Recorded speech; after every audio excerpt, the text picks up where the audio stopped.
Hi, today I want to talk to you all about seedlings, go over some of the basics about how to care for them, as well as answer some of the common questions I see asked. Welcome back, it's Kayla with 5 Canadian Acres, and I'm going to share with you my grow room here. As you can see, I've started a lot of things this year, still more things to start, but I figured now would be a good time to kind of show you all about seedlings and we can see exactly how we can care for them. Now I use these metal racks. They're quite common. You can find them at places like, Costco and Canadian Tire. I also have stuff just on this normal old plastic black shelf. And by hanging the light off to the side and above, it gets pretty good light on the front of those shelves. And then I have lots of light as well for my tables and the front of these shelves. In regards to lights, I'm not totally an expert on them. We have a bunch of different kinds here. Just the basic ones behind here are believe they're a T8, and some of the other ones are, I believe, a Cobb style. Whichever light you use, the best trick to see if it's too hot is just to hold your hand above your seedlings. And if it's too hot for your hand, it's too hot for your seedlings. So right here, it's nice and warm on my hand. I know I'm safe. If you have a really strong light, you can actually sunburn your plant, as you can see what happened here. They were too close to my light, so they are coming around, but that can set you back a little bit. So again, just do the test to make sure it's not too hot for your little seedlings.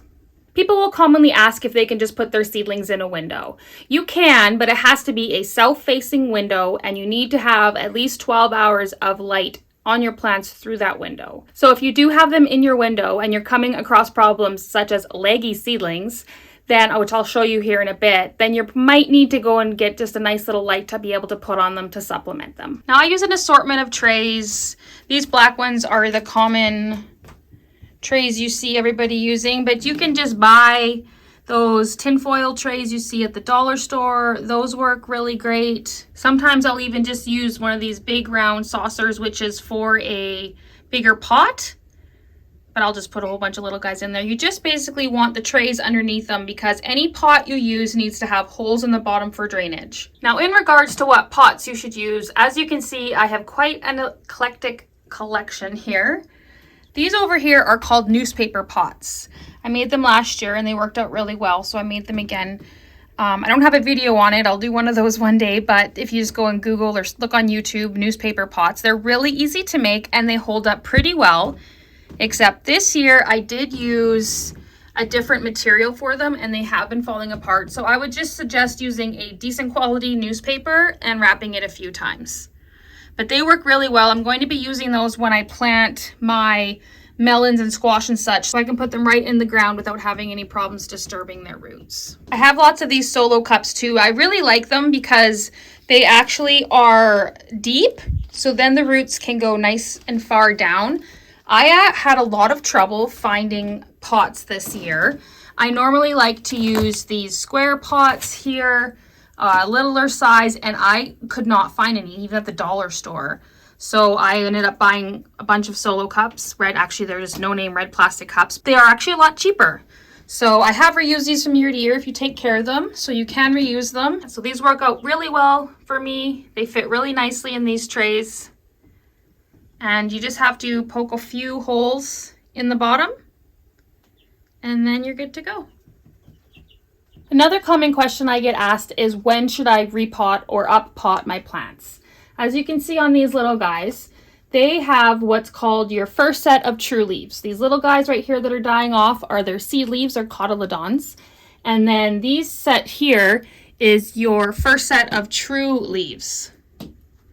So once you start seeing those, then you're able to up pot. Same here with the peppers, those true leaves. I could wait a little bit longer, but at this point you are safe to put them in larger pots. Especially if you put extra in, like I like to put a few seeds in each cell.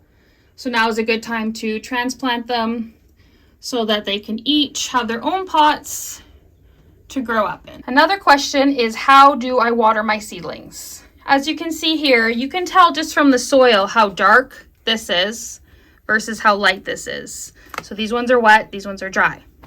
Another thing to really get used to is pick up your pots. So you can just pick up And I can feel how heavy this one is. When I pick this one up, it's super light. So these need to be watered.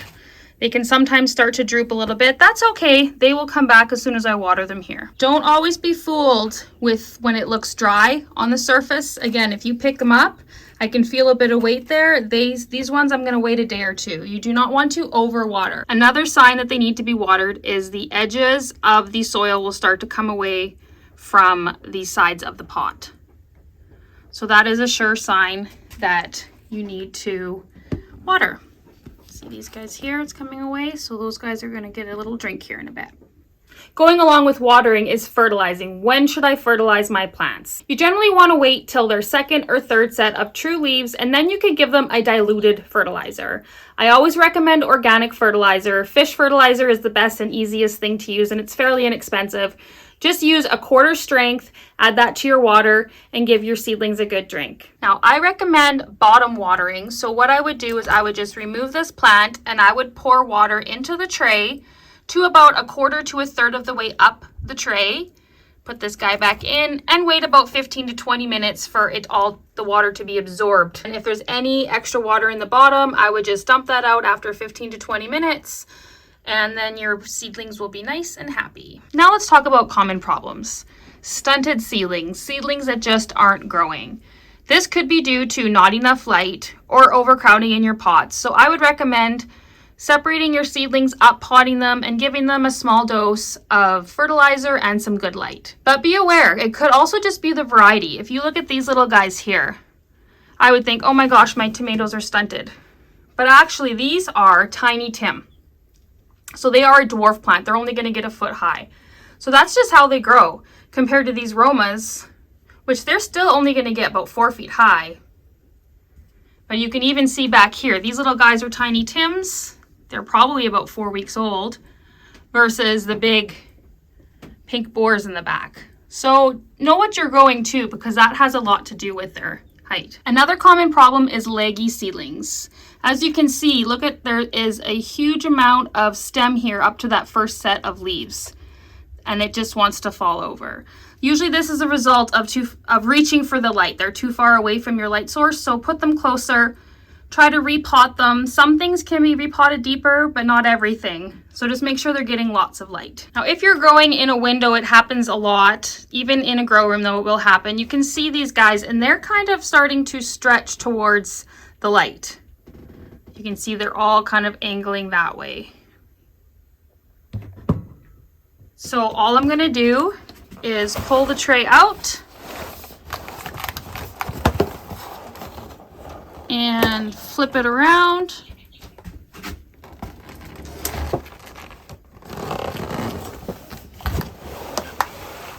And they're all the wrong way, but they will go ahead and correct themselves and start to go back the other way.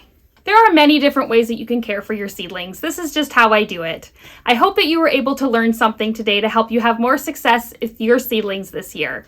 If you have any questions, please comment down below and I'll be sure to answer them.